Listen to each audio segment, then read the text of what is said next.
Welcome back to Legalese 123, where we are covering cases across America. Welcome back to Legalese 123. I'm your host, Missy K. We are in the thick of the Brian Walshe closing arguments. I just went ahead and uploaded the video about the defense's closing arguments. We are now going to go ahead and get into the prosecution's closing arguments. And then we're going to talk about the elements that the jury gets to decide. Let's get into it. Here is our lovely Judge Frenier.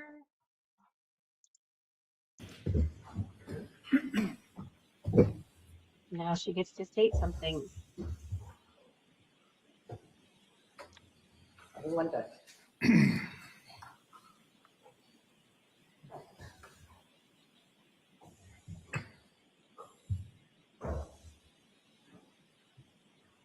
When you're ready, you may be seated.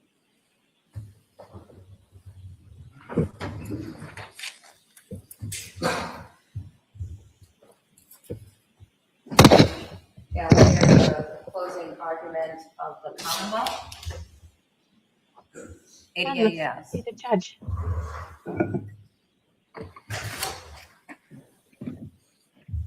Oh, I thought Tracy was going to do it. Maybe she. Okay.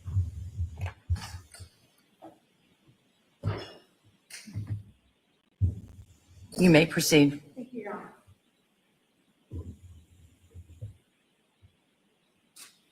Anna Walshe is dead. Anna Walshe is dead because he murdered her, and he intended her death. Anna Walshe is not missing. She never walked out of her class at home on January 1st of 2023 between 6 and 7 a.m.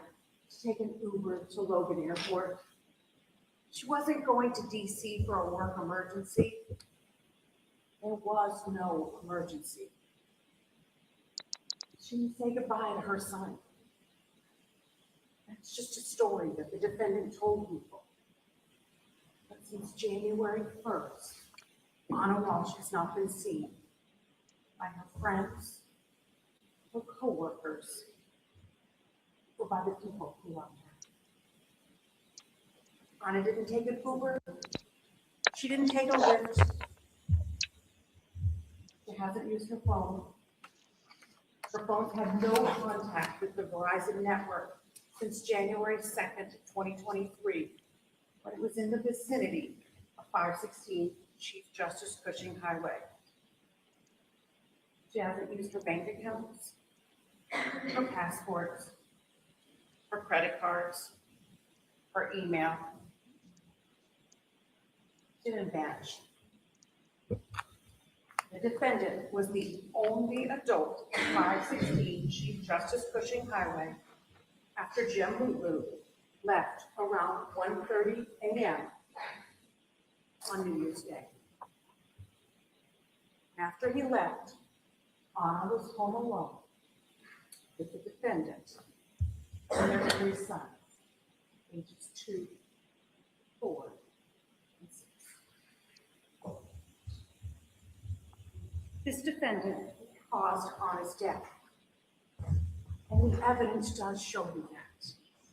The evidence shows you that Anna didn't die of natural causes, but that Anna died a violent death in her Cohasset home on January 1st. You have the photos of those pieces of rug recovered from the dumpster at the defendant's mother's complex. The rug that had been in the living room. You have the photo of Anna in the living room on top of the rug. The photo shows that there are wood floors in that room. There's blood on that rug. The rug was recovered from the compactor outside of the defendant's mother's apartment and taken to the office of the chief medical examiner for examination. And Dr. Atkinson found a blood clot and a piece of Anna's Gucci necklace embedded in one of the cut up pieces of rug. So look at the piece of metal stamped Gucci. It didn't break on its own. The rest of the necklace is missing. This is the necklace that Will Faxell said that Anna often wore. Look at the slippers from the dumpster. The 2 pairs of adult slippers. The dark gray slippers have hair and blood clumped to the bottom. And the DNA testing tells you that the slippers had the DNA of Anna Walshe and the DNA of the defendant. Then there's the bathrobe. And there are 2 bloody white towels. A towel was tested and had Anna's DNA. Why did the defendant throw those items out? Because they had Anna's blood on them. And the evidence shows you this, because the defendant was researching cleaning. How to clean blood from what floors? Does dishwasher clean blood? Is it possible to clean DNA off knife? The defendant still had a cut on his thumb on January 9th, 2023.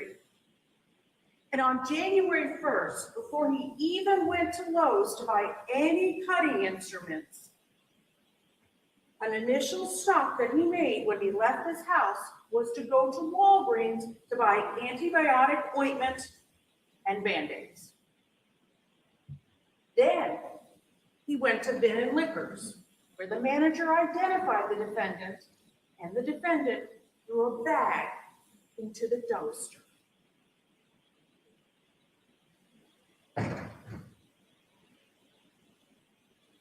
Store is closed. The parking lot is empty. He's not yet gone to Lowe's. Have you heard about pop-on siding?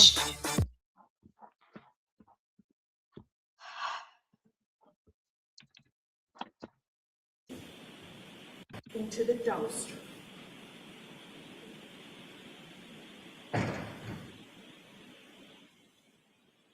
Store is closed. The parking lot is empty. He's not yet gone to Lowe's.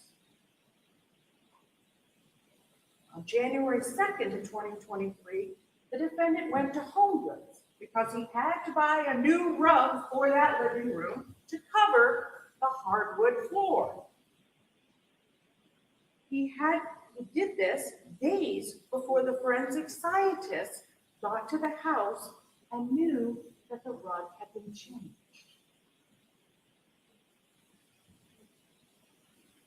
Anna Walshe dying a sudden death from natural causes defies common sense.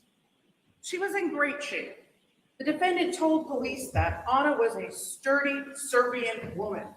Listen carefully to his recorded interviews, because those are his words after her death, after he killed her.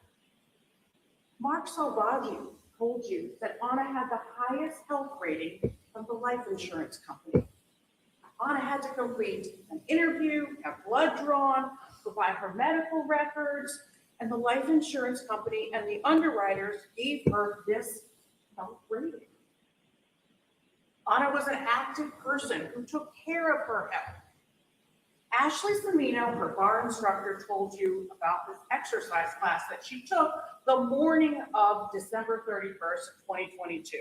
And Anna was the type of person, she said, who made others want to work harder in their exercise class. Will Faxell told you that Anna was very active and did yoga together. Sergeant Amy Waterman described Anna's home gym in BC.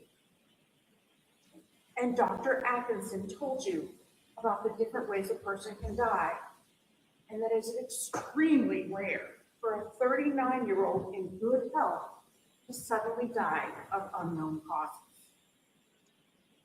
But without a body, It's not possible for the medical examiner to tell you the exact cause of Anna Walshe's death. No autopsy can be done.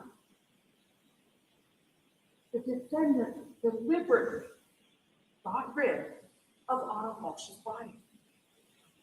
The defendant did not want anyone to find Anna's body and to know how she died. So the defendant bought cutting tools at Lowe's and Home Depot, and he cut up Anna's body, the woman that he claimed to love, and he threw her into dumpsters. He was hiding her body.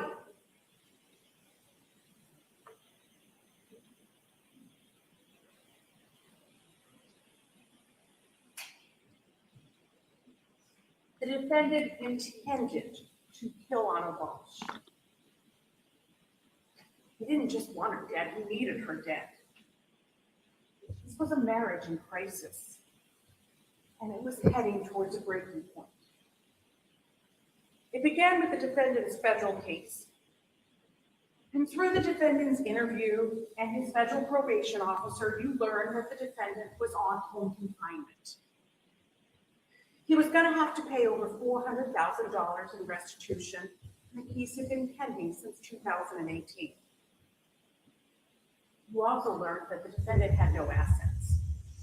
He told Jamulu that he only made $50,000 to $60,000 that year, but he had told the police that he had businesses that were not making any money at all.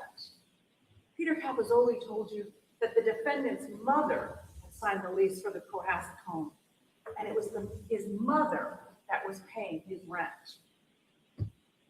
Meanwhile, Anna was beginning to thrive.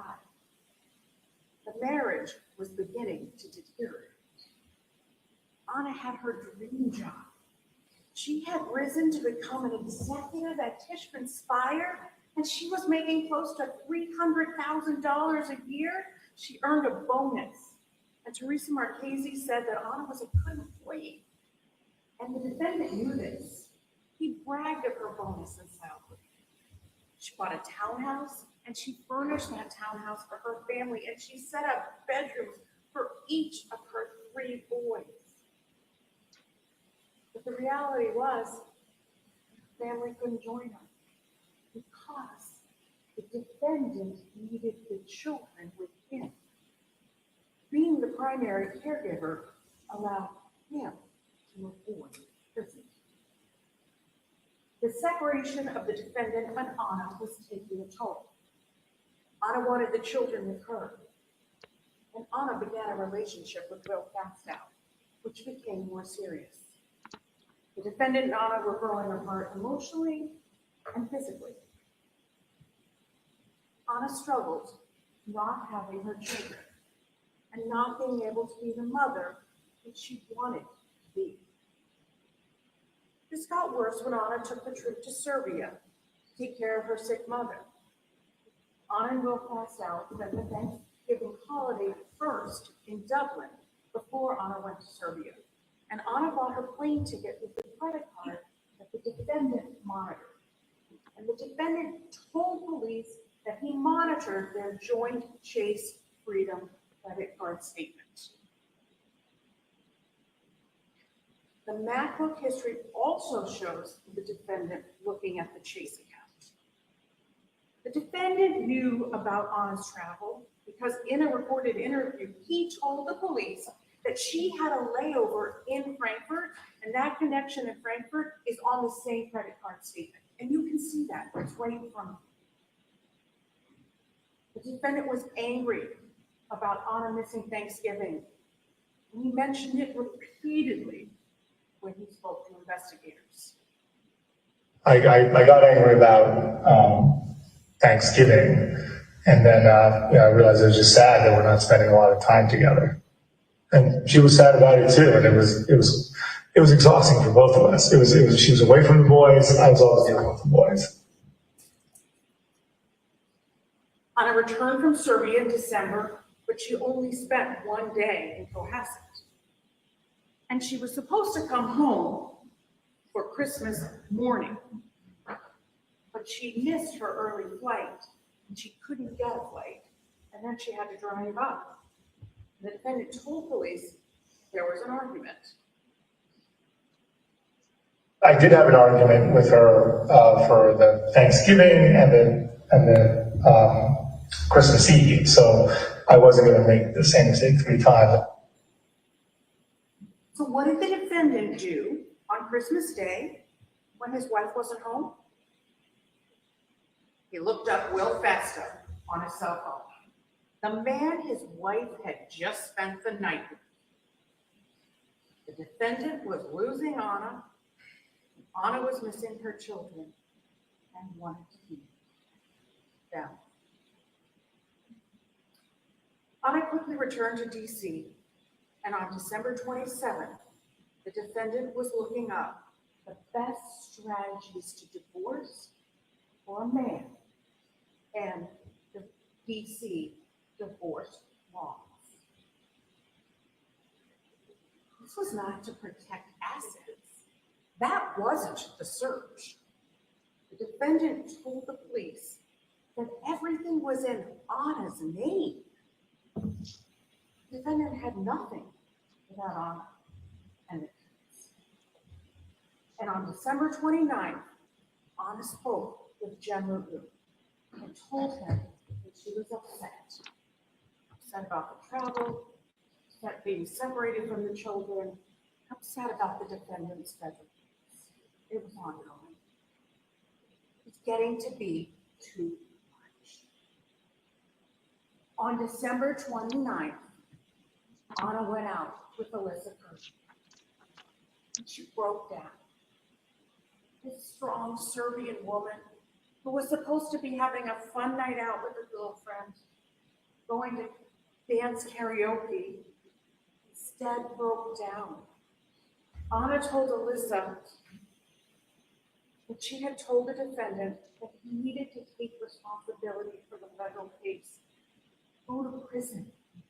She wanted the children with her in DC, and she and the defendant had not been intimate close to a year. In Anna's mind, the marriage was broken. Anna even questioned if she could just take the children because she had already established a separate household. She said that she was falling out of love with the defendant. And at home in Cohasset, what was the defendant doing? He was looking up the Mazda building and the FBI raid on the Crossing building. Looking up something that had happened in the spring of 2022 when Anna first started working for Tishman's Fire. Interestingly, this was when the defendant brought up something he brought up in his interviews when he lied about Anna having to leave early for a work emergency. He was planning the work emergency. The defendant was going to lose Anna, and when he lost Anna, he would probably lose his freedom. Anna would have a house in DC and a nice job, and he would likely go to jail. So the defendant pretended. He lulled Anna into thinking that everything was okay. He joked with her about a Porsche. He didn't want her to realize that he was aware of the relationship with Will or her ability to leave him. He wasn't going to let Anna know that she wasn't safe. On December 31st of 2022, the defendant claimed that he could not find his phone. Why is that important? The mislaid phone allowed the defendant to be unavailable for 2 days. The mislaid phone allowed him to carry out his plan uninterrupted. And the mislaid phone allowed him to show the police when he eventually reports Anna as Wayfair's 3 ways to holiday your yard.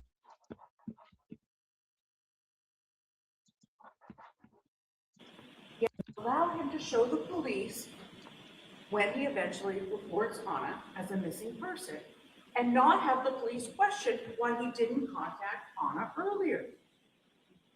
The evidence shows that the defendant was methodical. Just look at how he shopped at Lowe's with a list. He planned it with precision. So Jem Lulu came over for dinner on New Year's Eve, and the defendant told Jem that his phone was lost and it was free. Anna was texting throughout the night, including with Will Bastow. This is now the third holiday where Anna was concentrating on the other man in her life. When Jem left, Anna was alone. She was with the defendant, the man she was cheating on, the man she was telling to take responsibility for his actions, and the man who had her children. The defendant murdered Anna that morning in their Cohasset home. And this is what the internet history shows. His internet history, written words. He was looking at best way to dispose of a body. Better to throw away crime scene clothes or wash them. Crime scene. Can you be charged with murder without a body? Anna was dead. The defendant killed her, and he began researching how to get her money, how to inherit, how to get away with a crime. And he might have gotten away with it, but he didn't know that his MacBook was syncing with his son's iPad, the same Apple ID. His demeanor changed during the interview on January 8th when the police mentioned the searches on the iPad. Not because the iPad involved his children. He had already involved the children in his lives, but because he knew he was caught. We know he had already involved the 6-year-old when he had the 6-year-old say that he saw his mother when she left the house on the morning of January 1st. The son could not have seen Anna leave the house. The defendant had already killed her. Listen to the recorded interviews. During the January 5th interview, the defendant spoke about what his son supposedly had seen. And the defendant involved the 4-year-old by saying that the 4-year-old hid the defendant's iPhone 13 mini. So, the defendant's phone made a reservation at Nightshade Noodle Bar for New Year's Day, after the defendant told Anna that they were going to have a special party. This is ironic because the defendant was very clear with police on January 7th that he and Anna had no plans for New Year's Day, and the defendant also knew that he would be violating the terms of his federal probation by going to a restaurant on New Year's Day. So he lied to the police. At Exhibit 170 about the Nightshade Noodle reservation, which was on the defendant's iPhone Mini 13, which the defense just said was deleted. And if you look on page 2, on the bottom of one of the bubbles, you will see that the message was deleted on January 1st at 7:59 and 5 seconds a.m. This happens to be one of the times that the iPhone Mini 13 was unlocked when it was supposed to be missing. Ooh. The forensics show that the defendant's phone was unlocked 4 times and it was plugged in on January 1st.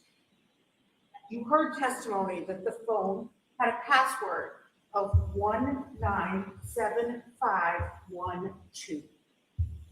And in the January 4th recorded interview, you hear the oldest child needed help with his iPad password, which was 121212. The children didn't unlock the defendant's phone.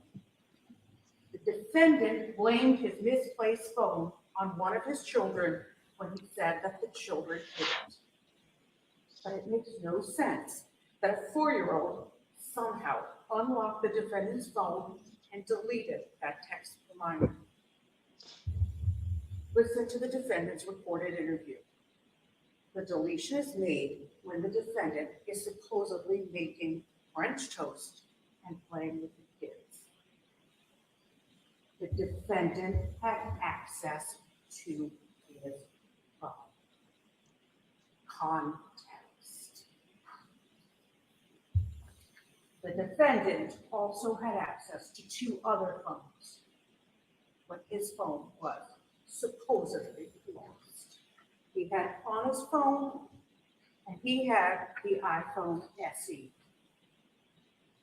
And in the recorded interviews, the defendant told police that on New Year's Eve, Anna had an argument with a friend, and as a result, Anna put her phone upstairs in his bedroom. You said she went and put her phone upstairs after that? After that, she, let's say it's 10 or 15, then she, I remember her putting her phone upstairs because then she came back down without it. Was Thomas came down at one point and hung out with the evening? Yes. Yeah, exactly. Was this before, during, or after Thomas was participating as well? Oh, yeah, Thomas went to bed at, he went to bed and then he came over at like 9 or 10 or something. I think Anna took a bunch of photos. Jem and I don't have any because she didn't send them to us yet. But I think she sent one to Will Fasto. So that was when, that's when the photo was taken about. So just maybe 10 o'clock or something like that. You know where upstairs she put her phone at that point? Yeah, on her bedstand. That's not what Jem said. Jem said that Anna was using her phone all night. Melissa Kirby texted with Anna. The defendant was telling investigators a story about Anna's phone. How else do we know that the defendant intended to kill Anna and had a plan for doing so? Look at his internet history. Look at what he did. The defendant set up an area in his basement where he surrounded it with plastic sheeting, wore a tie-back suit, and dismembered his wife, the love of his life. Hacksaw, the best tool for dismembering a body. Then, the defendant got rid of Anna's body. He got rid of her belongings.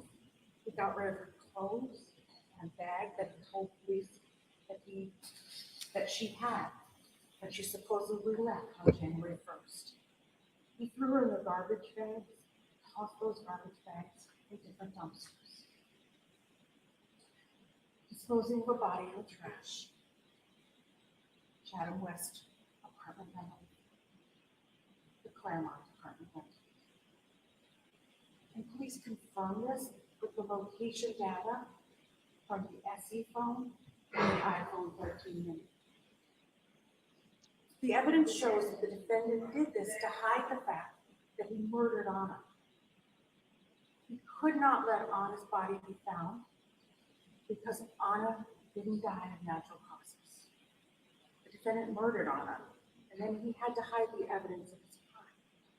In his mindset, look at his internet history. Want to get away with murder? Use a special detergent. Can you be charged with murder without a body? Best way to dispose of body parts after murder. When you deliberate, look through the binder of the MacBook internet history. There are no searches of natural causes of death, sudden death, heart attack, aneurysm, stroke, or how to help your children when someone dies unexpectedly or goes missing. The defendant was not sad.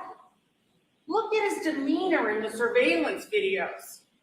He's cool and calculating. He's calm.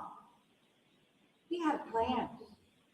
On January 1st, he went to the Lowe's store an hour away, even though there were hardware stores approximately a mile from his house.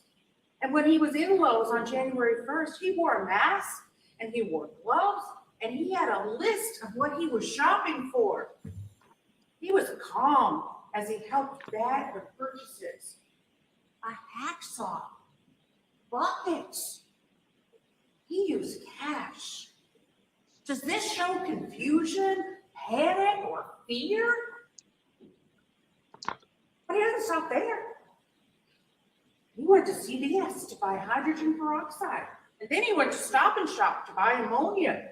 No wonder the house was so clean. And on Monday, January 2nd, he went to Home Goods for rugs and handles. And then he went to Home Depot, where he had bought buckets with lids this time, baking soda, and a hatchet. And at some point that day, he got a call from his probation officer, and he lied, and he said that he was picking up his children. He was able to calmly speak with her. No panic. He had everything now that he needed to dismember the woman that he supposedly loved. And he started to take her body and to throw it into dumpsters, because he had to cover up the crime to get rid of the evidence of the murder. This was not a man in crisis. This was a man who on January 4th went to TJ Maxx to buy pants with a store exchange card. He was calm. But Alyssa Kirby texted him on January 4th asking about Anna. And so he called Tishman's Fire a few minutes later and started to pretend to look for her. He called Will Fastel, but he didn't leave a message. He called back later, and then he calmly left a voicemail. No panic. The defendant knew where Anna was. The defendant even texted Anna's sister in Canada and said that she was missing.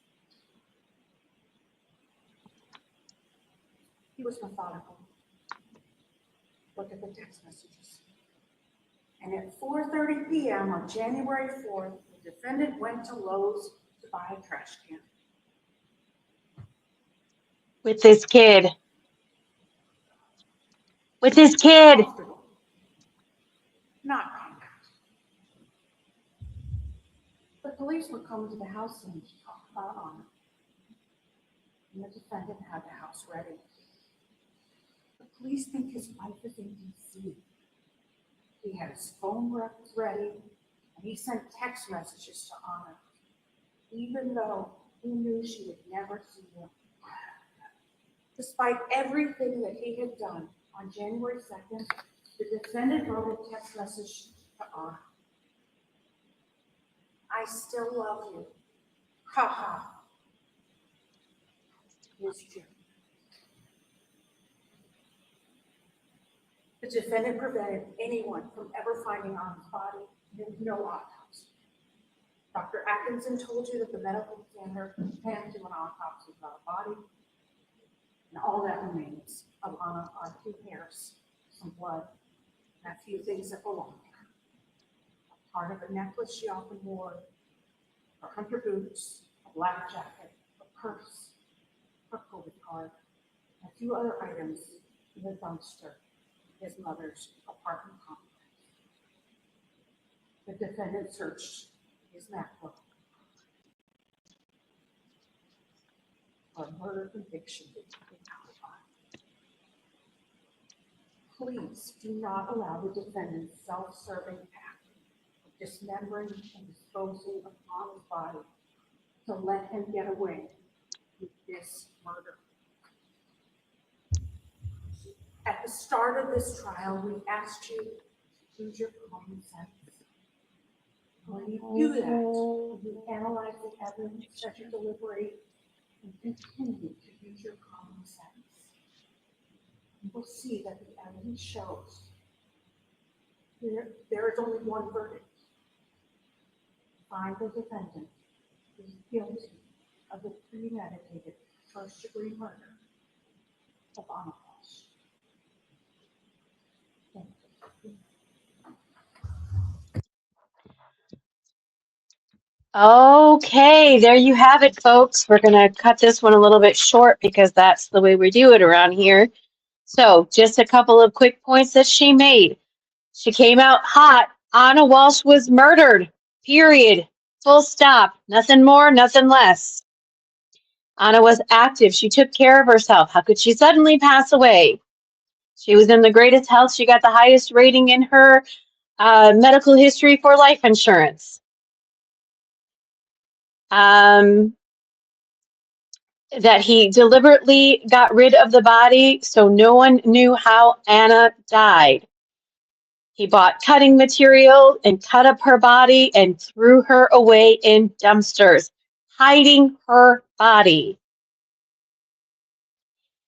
They were at a breaking point that the family couldn't join her, and that he was using the children as a primary caregiver so that he didn't have to go to jail. Brian Walshe had nothing without Anna. I thought that was very impactful. No money, no kids if she took them away, and no access to Anna, right? She had stated that Anna pretty much checked out of the marriage, that she was already making plans with William Fastow. She had already spent 3 holidays with him: Thanksgiving, partially Christmas, and then New Year's Eve.